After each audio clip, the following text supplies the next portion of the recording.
Thom Reed joins us now. Thom, you were just a kid, but you actually said you felt something in your body as well when that big bright light appeared overhead. Oh yeah, actually, I was 9 years old too. But Oh, sorry. I no, think I said you were 6. that's the press. But yeah, we felt like we were deep underwater. Yeah. There was a tapping sound like stones hitting the car, even though we were parked. There were three objects too. There weren't just one. There were two spheres. One was off to the left of the car. It looked like a ball of light, if you will, Mm-hmm. probably three times the size of a vehicle. Very crisp.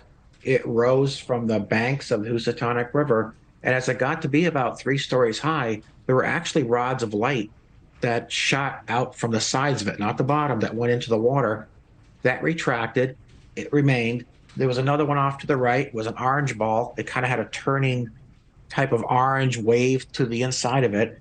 That remained over the water. We drove forward, and when we got about 20 or 30 yards down the road, it was when my mother first noticed the object over what's now a cornfield, and it had to be about 100 yards in size. It was metallic, if you will, or looked metal. It's what it looked like. Mm-hmm. It kind of had a very plain look to it, almost like a turtle shell, if you will. And there's a large centerpiece to it, and it put out a sheen or a light out the front. If you, I don't know if it was really the front, but the front of our car, the way we were going, that top right part of it put out a sheen. And so with that sheen, it was kind of in the metal, if you will, you could make out the entire craft. And we've gone back repeatedly to take a look at those tree lines and to where this thing was, and it had to be at least 100 yards in size. And it wasn't just you and your family that saw No. something that night. There were many other people in town as well who saw something. Well, not just in town, too. You're right. But there were over 250 witnesses to it. It went out on WSBS radio. Um, it's a AM/FM station today. It was heard on Channel 4 in New York. It went out in the Berkshire Record, the Berkshire Courier, the Berkshire Eagle, the papers, local papers wrote about it. And it wasn't just this one time. A lot of people focus on the incident, which, AKA Berkshire's UFO, which is our family's incident. Um, there were several sightings in the area, and a lot of the people locally who worked on the space race, NASA was funding a lot of manufacturing facilities in the area, like GE and Sprague Electric, which made the goodwill message that was left on the moon. Mm-hmm. Those individuals in the area would eat in our family's diner. They knew my family. And so the diner that I grew up in, was shakes and chili dogs and all that kind of thing. And all the kids from school would ride our banana seat bikes together to school. We all kind of talked about this repeatedly. And it was amazing how many people in the area also were part of this. It wasn't just our family. We were the ones Yeah. that just kind of saw it through, if you will. Yeah. Yeah. We just heard from Leslie Kane, who's interviewed so many people who were discouraged Hmm. from speaking out. I've interviewed several Navy pilots who've seen Hmm. UAPs or UFOs and have Sure. talked about they were discouraged from reporting it and felt Hmm. stigmatized when they did. Did you experience any stigma around what happened to you and the story you're telling?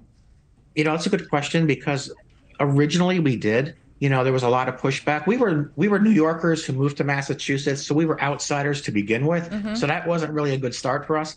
But I would say that there's so many people saw it that our diner like divided the community. There were those who were part of this sighting and whatever this was that we were part of, and then there were those who didn't believe it at all. And so that made for a tough day at school. You know what I mean? I was in the doctor's office more than once. And so with that, I think that that we kind of made new friends. Mm-hmm. And along the way, I would say that the off-world part of this was more difficult than I would say the sighting and what we encountered, the off-world was not as bad as the on-world. What we got in return after this was horrible, and it lasted for a very long time. But most of us stuck together. We never wavered. And together we made a form of UFO history. Yeah, that's interesting Well, that nobody of all those people, and you say there were 250 that night who saw at something, least nobody's that's ever what, wavered. right. No, Are you going no, to we be stuck together. Are you going to be watching the hearings on Wednesday? Oh, absolutely. I've got a podcast. I'm going to be looking at that too.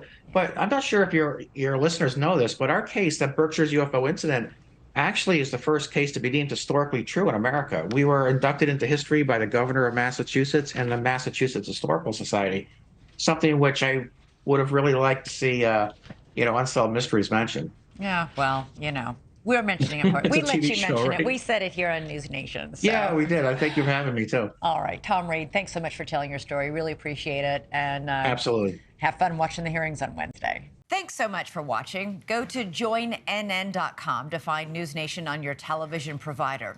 And don't forget to click the red subscribe button below to get more of NewsNation's fact-driven, unbiased coverage.